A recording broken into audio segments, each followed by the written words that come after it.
he has the opportunity to do whatever he wants to do, and he's one of a kind. He's one in a million.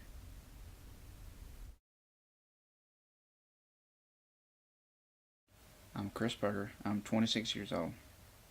I was born and raised on a chicken farm.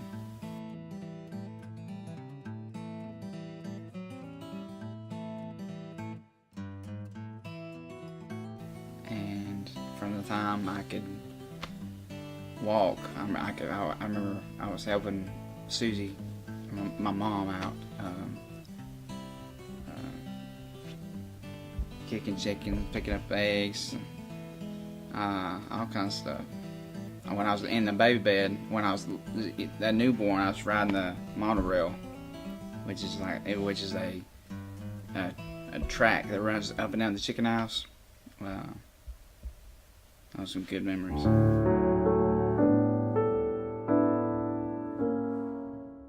This is really the first time I've talked about it, having cancer.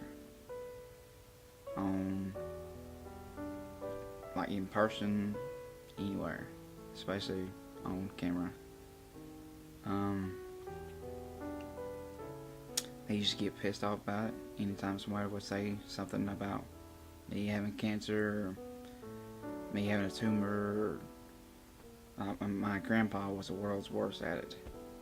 I used to get pissed off every time I go up to his house because he'd always find something to say about me having cancer, which is fine now.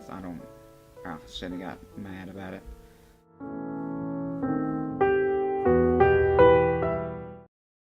I worked out legs that night at the gym, obviously, because I was in great shape, I like to think. I had a seizure. I rolled off the couch. Luckily, my sister was in town, so I was sleeping on the couch at the time. Make a long story short, I ended up in the hospital.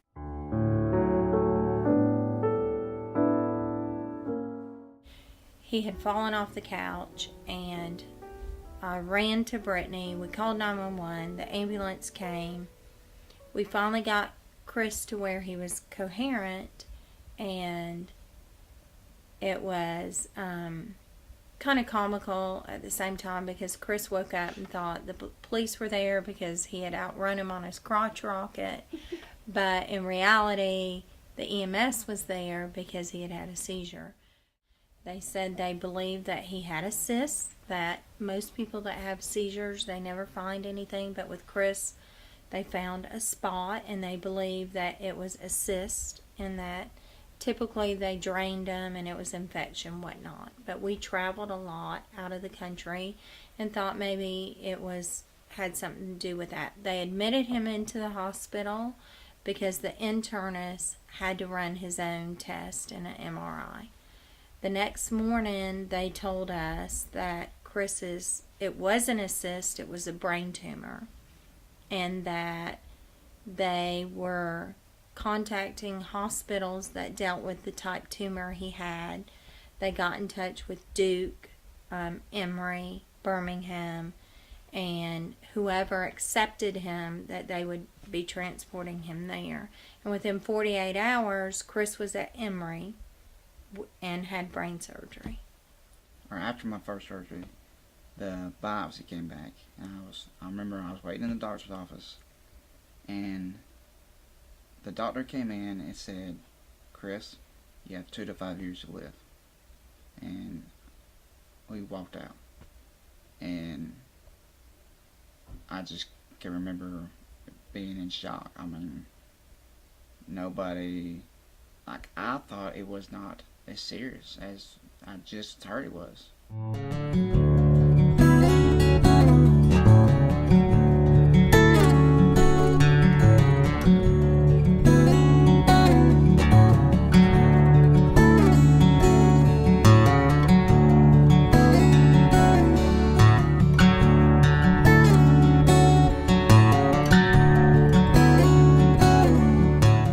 Chris was not getting a lot better. He was struggling. He was on all these medicines, And at this point, I truly started to believe that what you put in your body is what you are. It completely controls your health and what's growing, etc.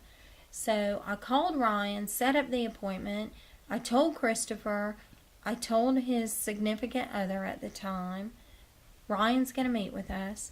And at that point, it was all up to Chris, because I had no idea if Chris was going to reject the idea or accept the idea. Ryan is a guy that we know through a friend of a relative of a third uncle, cousin removed, exactly whatever. And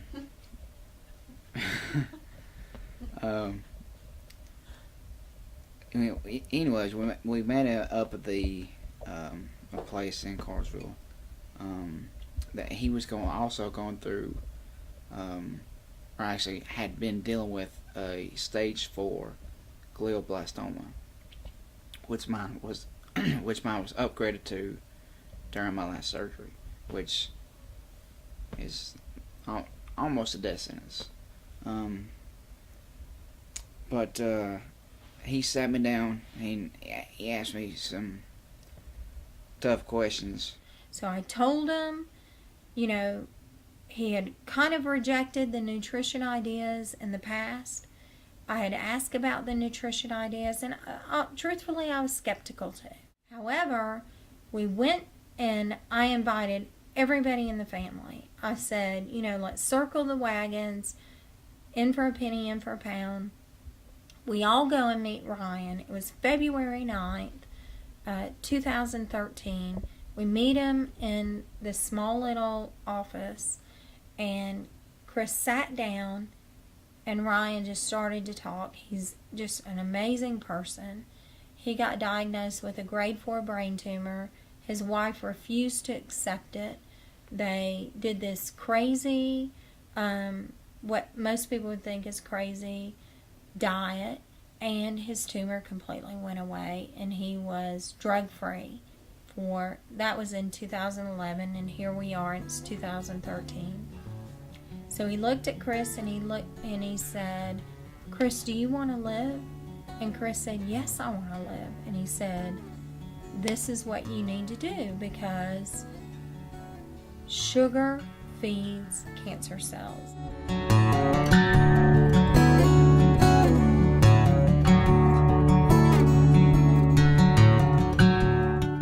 I learned that cancer cells are 14 times more receptive to sugar than a normal cell. And, after hearing that, and obviously carbohydrates turn into sugar. So, there goes that. What all have you had to cut out of your diet? I've cut out just basically everything. Donuts. That's the number one. I love donuts. Just any in sweet tea. Sweet tea. That's been the hardest. But it's just anything and everything. Potatoes. Cake, cheesecake. Oh my God. Did I say donuts? Because donuts. So tell me this. What is in those foods that you had to cut out? Why did you have to cut out those specific foods? One reason, sugar. Sugar's in pretty much all the ones I've named. And if they had any carbs in them, I just cut them out. But it was easy for me because I knew my life depended on it. I guess, most you that are watching this video, your lives are dependent on it.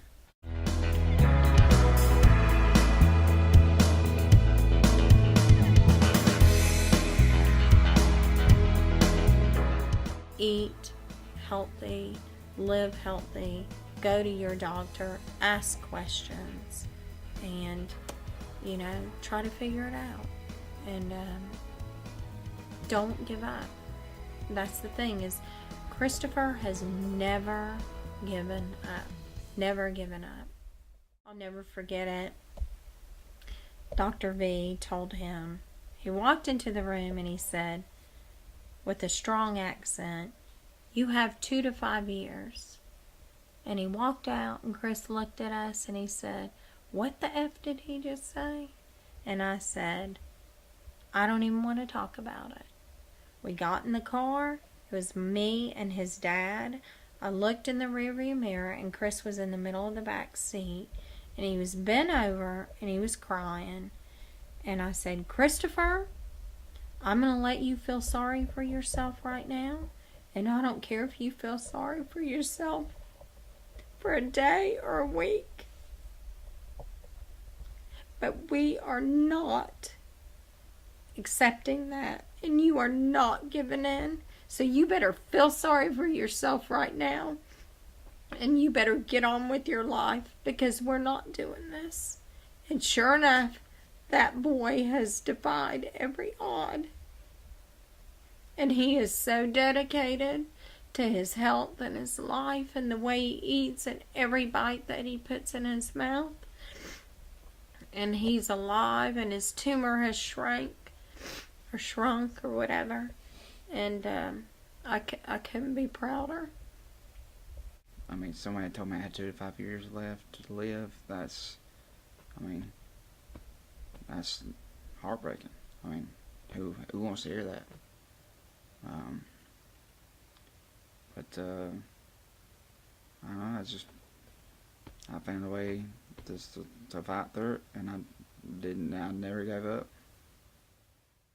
It was extremely important for me to save my life, not only because I want to live, but because I was expecting a daughter. Her name's Emily.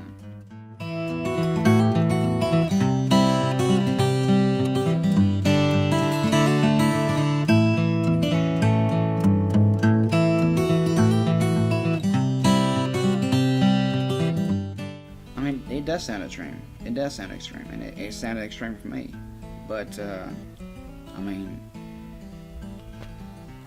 how how extreme is saving your own life? I mean, my main message to you guys would be, I am a cancer survivor. If you have any questions about my diet specifically, or if you need guidance or help or a chat, I'm here. So get in touch with me.